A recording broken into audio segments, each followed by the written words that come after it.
It is Locked On Jazz for the 3rd of May. A snowy 3rd of May? That's probably not okay.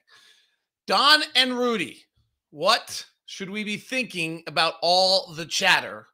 And was the pivot from defense to offense a mistake? We're looking at all of it coming up on today's edition of Locked On Jazz. Bum bum bum bum bum bum bum bum bum bum bum bum bum bum bum. Pow. You are Locked On Jazz, your daily podcast on the Utah Jazz. Part of the Locked On Podcast Network, your team every day.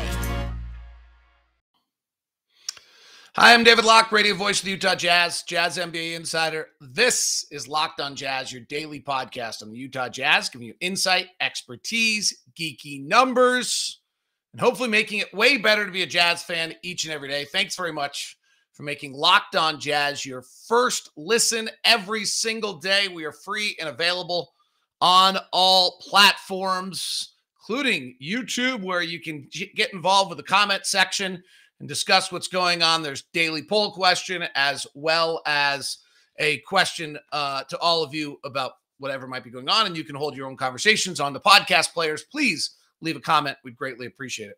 So there's so much talk about Don and Rudy and that relationship and everything's going on with it. And I thought yesterday was pretty interesting and insightful for those of you who followed it on how this works. So Brian O'Connell, who's super good dude, the times I've interacted with him, always enjoyed him, sent out a tweet. Brian is a former MMA fighter who's working in some national media. He's known for his fight work and his college football work. He self said. And he sends out a tweet that he's hearing from his sources that Rudy Gobert is going to meet with management and say it's him or Don. Okay. Now, I have no idea and really don't have much of a comment on it, other than I thought it was really interesting for everyone on how this stuff works, because we actually get it firsthand up close here. So the way it works is that Brian O'Connell, who is a media member, deserves 100% respect. I'm not dissing him at all, and he could kill me. But like, I wouldn't think of him, and he says himself as an NBA expert in any way, shape, or form. And yet every single aggregating outlet carried that story yesterday without ever checking for 1 second whether it had any validity. Now, it might be right. I'm not saying it's not. The process is what I'm talking about here. That story got picked up. If there's ever a case, because of the fact that while Brian is media at SiriusXM, does cool stuff, and is a great dude, he's not an NBA reporter. He says it himself when he goes on with Ben and Jake yesterday. I'm not an NBA guy. So if there's ever a case where you would think that maybe somebody in the national media would, for at least a second, try to find out if anyone involved in the story collaborates it to say it's true, a second source, take a look at something, see whether it's accurate or not. Nope, none of it. Not a single thing. And that's where we are in sports media and probably all media at this point today, is somebody says something, maybe accurate, maybe inaccurate, and everyone runs with it. Just runs with it, aggregates it, sends it out, tweets it, reaction, da-da-da. And then and what it does is it goes from in this day and age, what's interesting, so that goes from a Twitter account to a local radio, boom, boom, and then it's on every national thing. So I have no idea. In regards to Don and Rudy, I think there's two things that need to be discussed. Okay, let's not hide behind. There was the COVID situation where Don was really, really mad that Rudy, gave him COVID. I think in retrospect, we probably realize we have no idea. And then there was this year where, they come out of Rudy gets COVID and they don't play well and Rudy won't let it sit. And he makes the Devin Booker comment. And then Donovan and Jordan clap back at it. And, it's it's not a great look. So it's not new. And, I think the other part of that is that this is not new. if you kind of go through every situation in almost the last 20 years in the NBA of two young players rising up together, at some point it's acrimonious.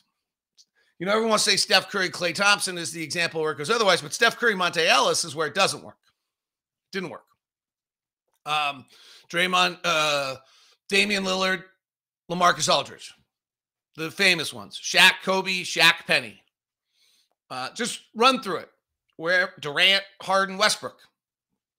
At some point didn't work.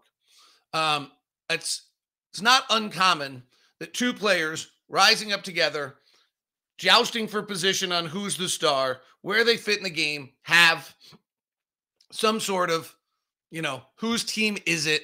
Where are we going from here? Issues. This is not new to the NBA. This is actually why I seriously question the Oklahoma City, Houston model of every single person, building up a million draft picks, putting them all together and having it rise up together and having it work. Interesting, by the way, is that Jaylen Brown, Jason Tatum last year did. This year don't seem to be having the same issues. Last year felt like there was some issues there. That was maybe on the verge of, and remember earlier this year was like, do you have to blow them up? That was the whole conversation. When Boston was in town, John Corrales and I did a crossover about that. So the concept's not new. I will tell you this, and this is all I can go on. I watch practice almost every day. I've never seen anything behind closed doors that would ever make you believe that there's something acrimonious there. When you watch them interact, they're communicating. When you watch them walk through the locker room, they communicate. In places, there's not like this acrimonious, I've used that word a lot today, but there's not blow by of, caustic, toxic blow by of each other when they walk by each other. There's none of that. There's physical contact, which is often, if you read any psychology, like the number one thing to look at when a group's not getting along, particularly like a sports group, is they stop with a physical contact. There's none of that. So, my concern is not to just alleviate each of them from this, but that each of them have people around them and that there's enough voices on each side that it could build, that could create something that, either is or isn't. There's frustration. They lost in the first round, right? They lost in the second round the year before. They lost in the first round before that. There's frustration, no question. As there should be. And then the blame stuff, I think, often comes from camps. That's always been my viewpoint, is that what happens to athletes is they get a bunch of people, this is again general, they get a bunch of people around them, and then those people are around them aren't going to tell them that they're any part of the problem ever, because they are scared that they would get knocked out of being around them. And so therefore, there's always got to be, they're going to promote that there's some other problem. And so it's that guy or this or that's the problem. And that leads, and that's why I also don't believe in roster continuity. The Jazz had great success with roster continuity 2 years ago going into the bubble. And so in that case, I was wrong, but I generally don't believe in roster continuity because no player ever leaves and comes back the same, because they've had the voices and the groups around them talking.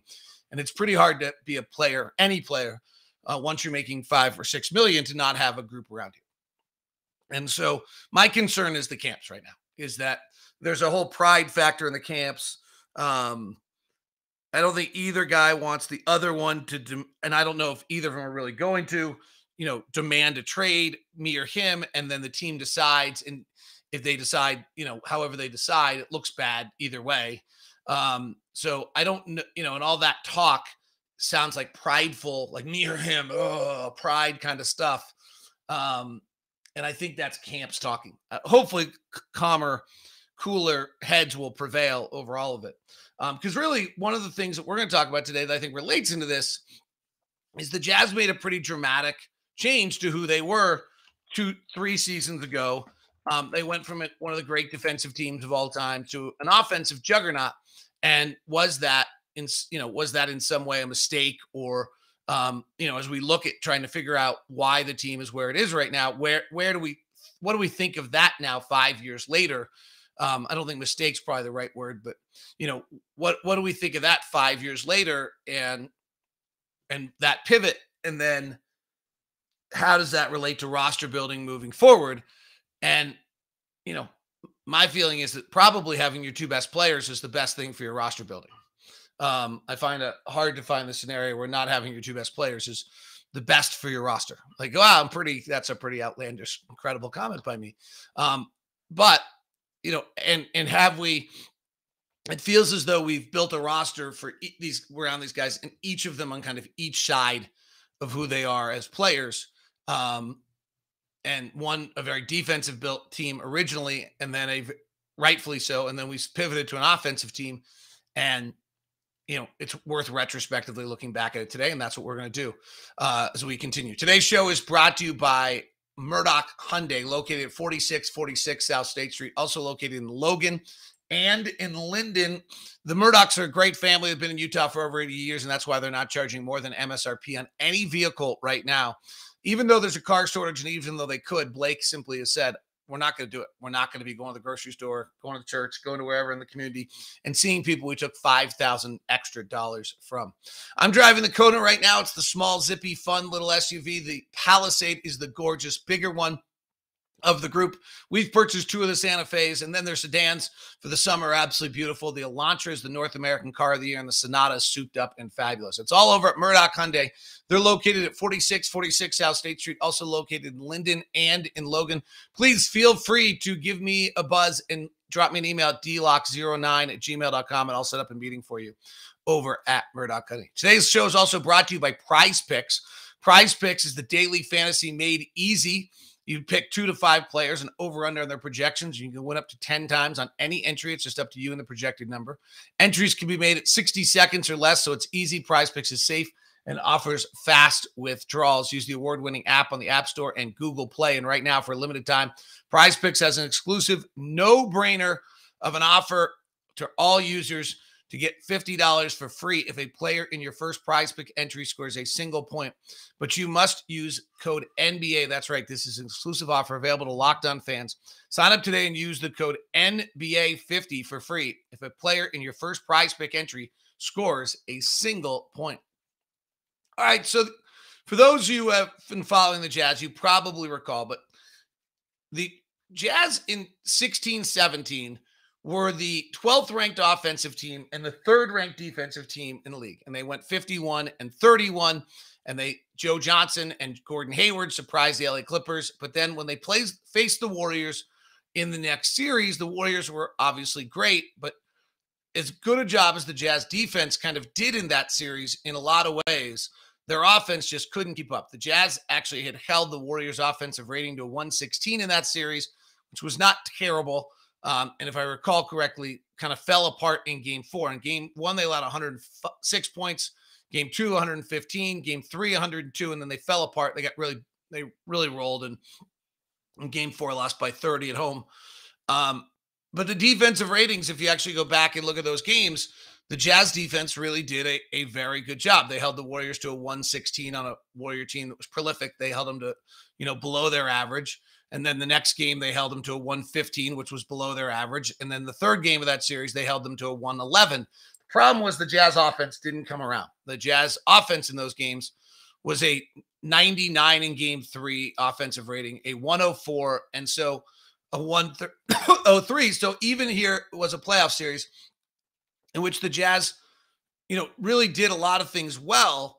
The problem was that even when the defense was good, which it was that year, it was the 3rd best defense in the NBA, and it did a good job against the Warriors, the offense wasn't good enough to catch up. And in 17-18, the Jazz, now with Donovan Mitchell, are the 16th ranked offense and the 2nd ranked defense, and they upset the Oklahoma City Thunder in the first round series, one of only 4 upsets in the last 5 years in the first round series. And then they go to Houston, and the same thing happens. The defensive rating for the series was great. It was a 111.6, which is fabulous considering where the Rockets were for the season.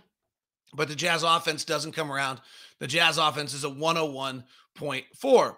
And we get to the next season in 18-19, and now the Jazz do the similar thing. They're the 15th ranked offense, 2nd ranked defense, and they go up against the Rockets, and they've banged their head 3 times in a row. And the same thing happens. This time the defense is even better. It's a 109.3, but the offense is a 99. So for 3 straight playoff series, the Jazz go play a high caliber team and their offense falls apart. And in that last series, Ricky Rubio shoots 4 of 20 from 3, and Jay Crowder shoots 9 of 30 from 3. And Joe Ingles struggles and shoots 8 of 29 from 3. That's where he learns to take the left dribble. And the Jazz pivot. And this is the pivot. So the Jazz pivot from a defensive team to an offensive team. And that July, they acquire Mike Conley. They tried to acquire Mike Conley, but they wouldn't give up the third. According to reports, they wouldn't give up the 3rd first-round draft pick for Mike Conley at the trade deadline. They end up doing it that July, and the Jazz acquire Mike Conley in exchange for Grayson Allen, who in that previous playoff series, I believe, did not play. He played 14 minutes the entire series, so he was not a major piece of it. Young kids just generally don't play this time of year. There's some exceptions, but not many. And the Jazz now make this pivot, and they trade. The first move that they make is they trade Grayson Allen, Jay Crowder, Kyle Korver, the draft rights to Darius Bazley, who they had drafted a few days later, knowing this trade was coming. And that actually trade went to Oklahoma City. And then a conditional first-round pick of 2020, which was this 2 years ago, where Memphis, I think, acquired with our pick. I think they might have moved it in the process. So I don't actually think it's that clear. Yeah, I'm not sure. Or maybe it was protected well enough that they didn't get to use it and they used it the next time. And the 2020 first round pick, Darius Bazley. So really we gave up like the equivalent 3 first round picks because Grayson Allen was the first round pick, Darius Bazley was the first round pick, and then the future 2020 pick, which I think they may have drafted in 2021. Then we went and proceeded to trade Derek Favors to New Orleans and sign Bojan Bogdanovic to a multi-year deal. We didn't have any draft prospects that year. We made some free agent signings, which all kind of were swings and misses. Emmanuel Mudiay, Jeff Green, and Ed Davis, fringe pickups. And that was the beginning of the pivot for the Utah Jazz. This was the beginning to make the moves to be an offensive-based team rather than a defensive-based team. Those were the big ones. We signed Joe Ingles to an extension shortly thereafter. And then the final move is that in December of that year, or I have to check and make sure, is that Dante Exum, we moved Dante Exum to the Cleveland Cavaliers in exchange for Jordan Clarkson. I don't have the exact date on it. I think it was December 22nd, 23rd. We acquired Jordan Clarkson for Dante Exum. So we've now made this 3-part pivot in which we become an offensive team instead of a defensive team. And this is a moment where you have to kind of look back and ask, like, okay, you have to remember the climate we were in. Like, I've heard some people since then in this revisionist history wanting to talk about, like, well, we should have kept Ricky Rubio. The Mike Conley trade was a bad trade. So let's address that for a second. First of all, we all love, from a team chemistry standpoint, and this is probably tomorrow's show. We'll go back to this tomorrow. The team chemistry standpoint, this is a major moment because Ricky is the leader and he's the gelling force of this team, and he leaves, and then it's left for the young guys to try to lead. And as kind of in the open of the show, we talked about maybe not something that they've done, particularly well. The other thing on Ricky is, like, he's a career 39% shooter and a career 32.6% three-point shooter. He had his 2 best years in Utah, where he shot 41.8 and 40% overall and 35% from the field and 31% from 3. Like, you just cannot, it is hard to find anyone in the league who's playing with those numbers and winning. It's almost impossible. In fact, it is. The other part was that the league has been spreading out and going to more skilled players. We were playing Derek Favors and Rudy Gobert together. Neither could pass, neither could dribble, and neither could shoot. Like, it's just like it just doesn't exist. Like, we're seeing 2 bigs become revitalized when one of them's Jaren Jackson Jr., who can dribble, pass, and shoot. We're seeing 2 bigs revitalized when one of them's Giannis, who can dribble, pass, and shoot. But nobody had a team, the 2 bigs that couldn't pass, couldn't shoot, and do anything. There's just no chance. So therefore, Therefore I think it's undeniable on the Favors move that we had to. Now we became less good defensively. The Ricky one for Mike Conley gets interesting, partially because of what you gave up. You gave up Grayson Allen. You gave up Jay Crowder, which you really had to give up anyway to bring in Bojan Bogdanovic. Jay Crowder was a free agent, and he wasn't gonna want to be a backup to Bojan Bogdanovic, so you had to do that. And then you gave up Darius Baisley, who was not a great pick by Oklahoma City. I think Jordan Poole was like 4 picks later. That would have been a much better pick, obviously. Who knew? But he's been pretty great. In that 2019 draft, I don't think Ty Jerome, Naz Little, Kumbali, who's not playing, Windler, Jordan Poole, Keldon Johnson were the 2 good picks, and then frankly it's pretty empty after that. So that pick, Grant Williams went the pick before, is really good. It's been basically 2 players who've had an impact, Jordan Poole and Keldon Johnson, in the next 20 picks until you get down to Cody Martin at 37. That's begging at that point.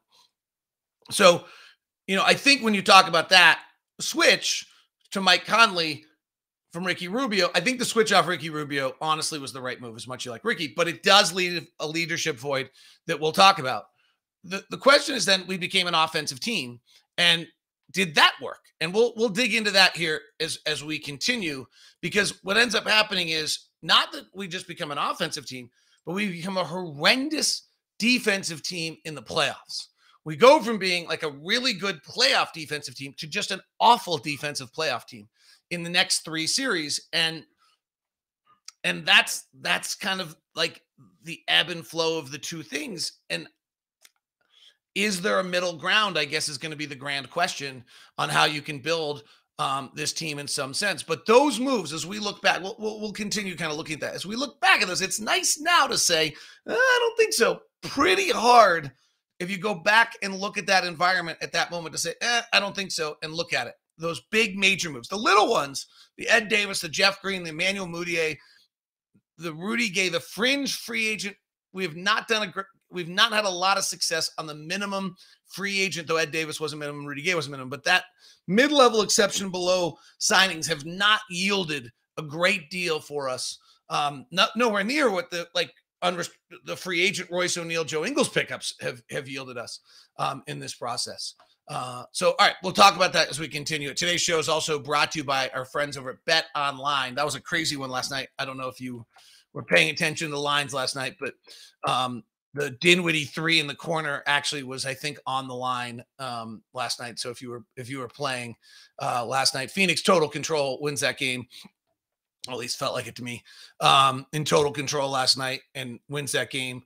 Milwaukee and Boston tonight. Boston's a 4.5-point favorite to even up that series. Golden State's a 2-point favorite in Memphis. And then game 2's Miami's an 8.5-point favorite and Phoenix is a 6-point favorite. Those are all at betonline.net. Go get the latest in all the news, league reviews, betting stats, sports info, all the rest for this year's basketball playoffs, as well as starts Major League Baseball, live betting, playoff, esports, and more. Head to the website today. Use your mobile device and learn more about trends. Bet Online. Also, Kentucky Derby coming up this weekend at betonline.net. All right, so we review that. So then what happens? So the Jazz then become, the next year, the Jazz become the 10th ranked offensive team and the 13th ranked defense. COVID shuts down the league. And we go to Denver. We play Denver in the series, and the Jazz offense is outstanding. A 123 offensive rating. All of the aspects of the offense that the Jazz were hoping for click in. And unfortunately, the defense can't get stops at the end of that series. But, I mean, Donovan's amazing. He shoots 52% from 3 in the bubble. Clarkson has a great playoff series. Mike Conley's amazing. He does miss games for the birth of the kid, but he does a great job. He shoots 53%. Joe's better than he has been in the playoffs. George Niang was added when they got rid of Jeff Green, has a great playoff series. Royce O'Neal does. Like, everything about the way the team's built in that playoff series comes together, but the defense kind of slips a little bit starting in game 4 of that series when suddenly the offensive rating of Denver goes up to a 139. Jazz win that game with a 141. And then the defensive rating is a 124 in game 5. And in game 6, it's a 132. Then game 7, actually, everybody got tight and it slipped all the way back down to a 90. But the defense collapses in the last part of that series until game 7. But the offense is great. So there's the kind of exchange the Jazz made. Then the 2021 season comes. They beat Memphis. They play the Clippers. And you know this, but it's the same story. The defensive rating becomes a 130 by the end of that series. And then we get to this year where the defensive rating by the end of this series was actually not so bad. The offense, here's what's so wild about this, is by the end of this, the offense fails, which is so weird. The Jazz offensive rating in the last 3 games is a 111.5, a 85.1, and a 106.5. And so at the very end of all of this, when the Jazz make the pivot, at the very end, we're left with a team that doesn't make shots in the playoffs. And that suddenly makes you wonder, like, why did that happen again? Is there anything about the way the Jazz play and what they do and who their personnel is that they somehow don't make the plays in the playoff? Don shoots 40% for the playoff series, 21% from 3. Bojan shoots 11 of 33 from 3. Mike Conley shoots 33% and 5 of 25 from 3. Royce O'Neal shoots 28% from 3. He's always been a good playoff player.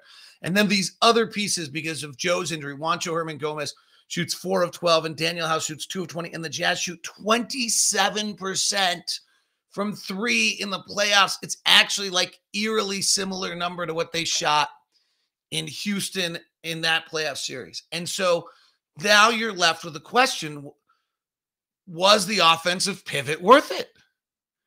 Like, the defensive pivot clearly wasn't working and all the moves made sense. But here at the end of this, now we're sitting there saying, wait a sec, we made the offensive pivot. We became bad defensively in those 2 previous playoff series.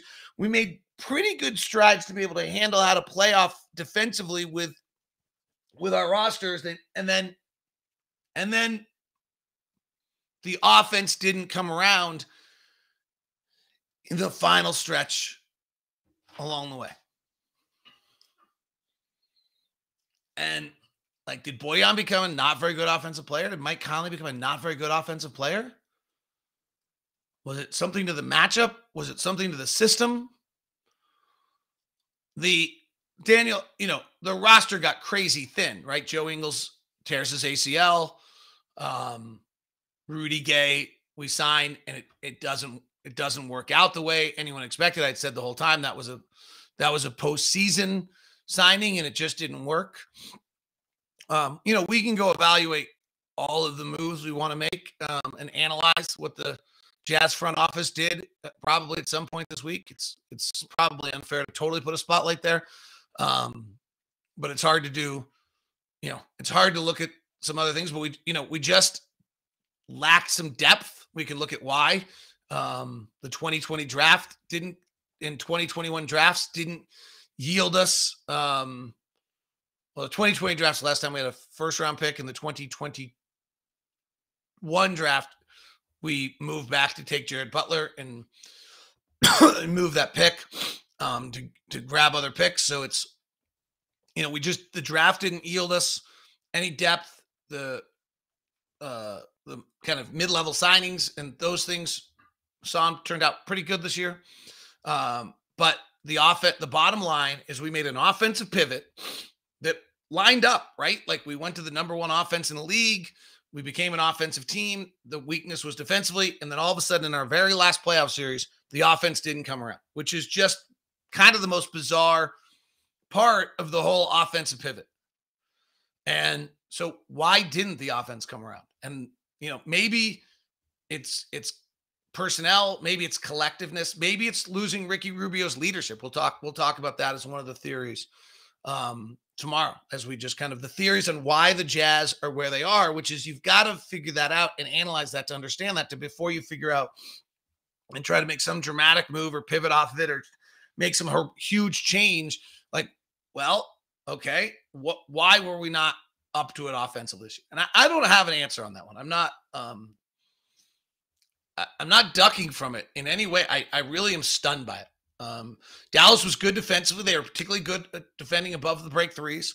They're particularly good at #1 defense in the league against catch and shoot. So, Dallas just faster, more athletic, able to, force the Jazz into plays that they didn't want to make. Lack of ball movement from the Jazz side of things, lack of togetherness, collective performance, which might go back to like the day Ricky Rubio left. In that sense, if you want to look at it, but Ricky is the offensive player, is not going to help that.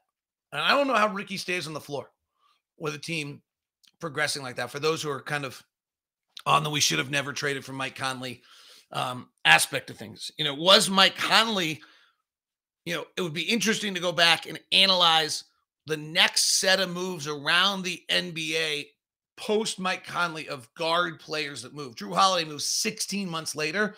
He's probably the perfect piece, but that's 16 months.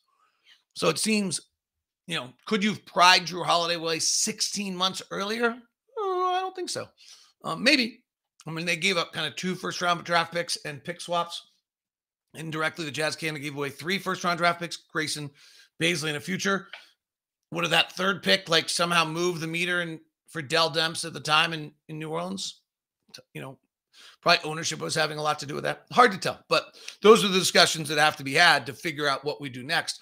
And what's interesting is, do you just, one of the decisions you could make here is, well, we did a defensive lineup, we did an offensive lineup, and neither of them worked. Boom.